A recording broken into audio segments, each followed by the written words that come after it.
بسم الله الرحمن الرحيم. مشاهدي الأعزاء، أرحب بكم من جديد وأتمنى لكم دوام النجاح والتألق. إنني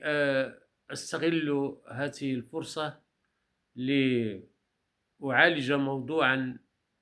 هاما للغاية، بحيث يتعلق بمفهوم الحرية وفلسفتها في الحياة وفي الوجود، حيث أن الحرية في فلسفتها وفي أهدافها فهي نبيلة، حيث أن بالحرية يستطيع الإنسان أن يتألق وأن ينهض ويمضي قدما في اتجاه التألق وفي الحياة الحقيقية. فالحرية ليس في أن يكون الإنسان له القدرة على التحرك والتنقل من مكان إلى مكان آخر، بل الحرية تتجسد في إمكانية التعبير الحر والإفصاح عما يخالج الذات من مثبطات الهمم ومن هموم ومن قضايا شائكة لا يستطيع البوح بها. ولكن لما تتحقق الحرية بما في الكلمة من معنى، فالإنسان تكون له الإمكانية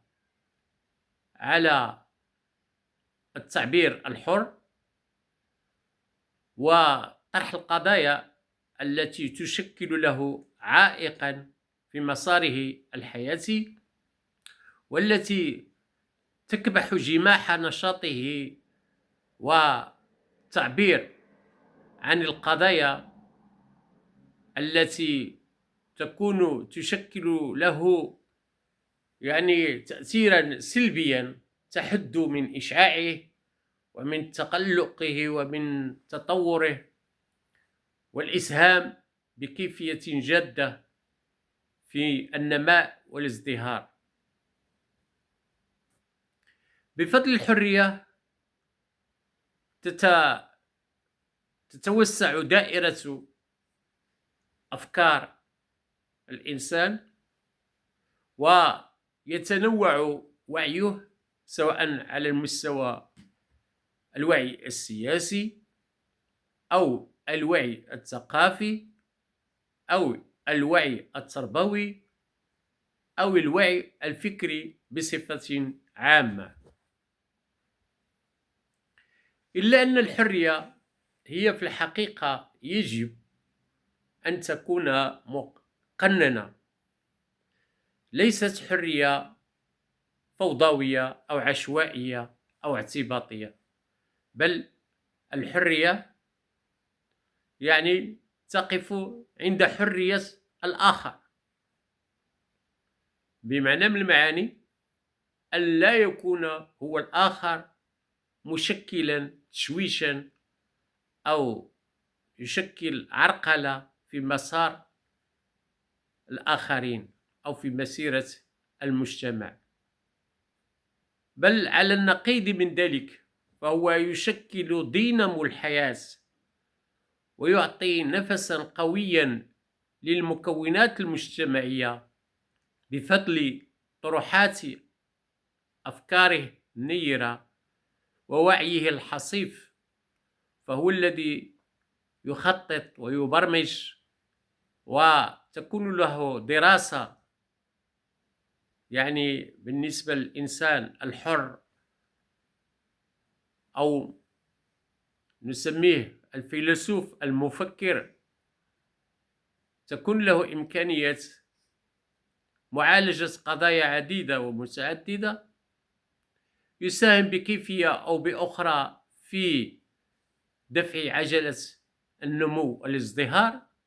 والإسهام الحقيقي في بناء صروحات المجد وتأسيس هياكل عظمته. فلما تتجسد الحرية في الواقع المعيش، بطبيعة الحال أن الدينامية التواصلية المفعمة بالصراحة وبالفاعلية تكون لها القدرة على تخطي الصعاب وفتح المجال للتعبير ولطرح القضايا ونقدها ومعالجتها بالأفكار النيرة السديدة. ولكن لما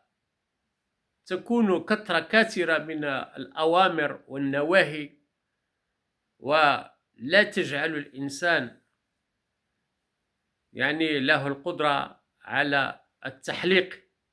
والتأمل الفلسفي، فما لا شك فيه أن ذلك الفيلسوف أو المفكر يكون مهيض الجناح،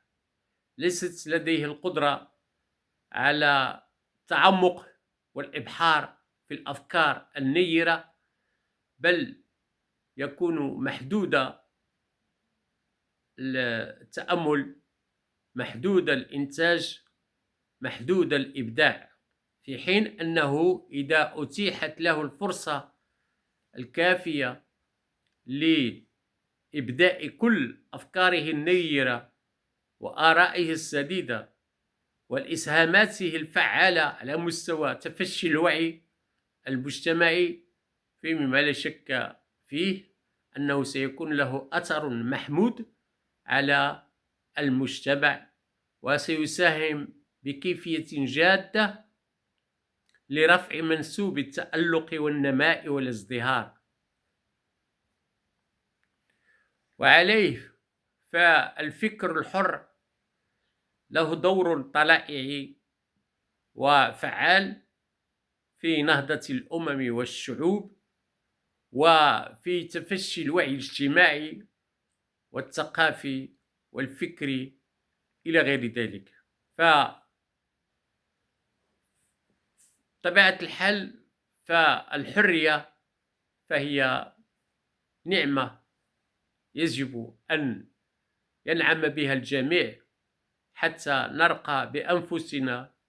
إلى آفاق مستقبلية متطورة منتجة تعود بالخير العميم على الأجيال الصاعدة، ويتهيأ لهم المناخ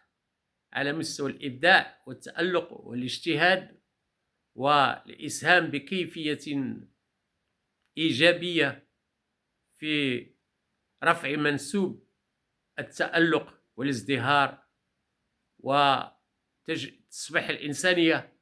تعيش في سعادة وطمأنينة وفي أمن وأمان وفي سلم وسلام. فشكرا لكم على هذا الاهتمام، ونتمنى أن نلقاكم مرة أخرى في فرصة مقبلة إن شاء الله. كان معكم الأديب والمفكر المغربي الدكتور حميد علوش، آمل لكم كل النجاح والتألق، ولكم منا كل الاحترام والتقدير على سعة صدركم وعلى اهتمامكم المتواصل. شكرا لكم وإلى اللقاء إن شاء الله.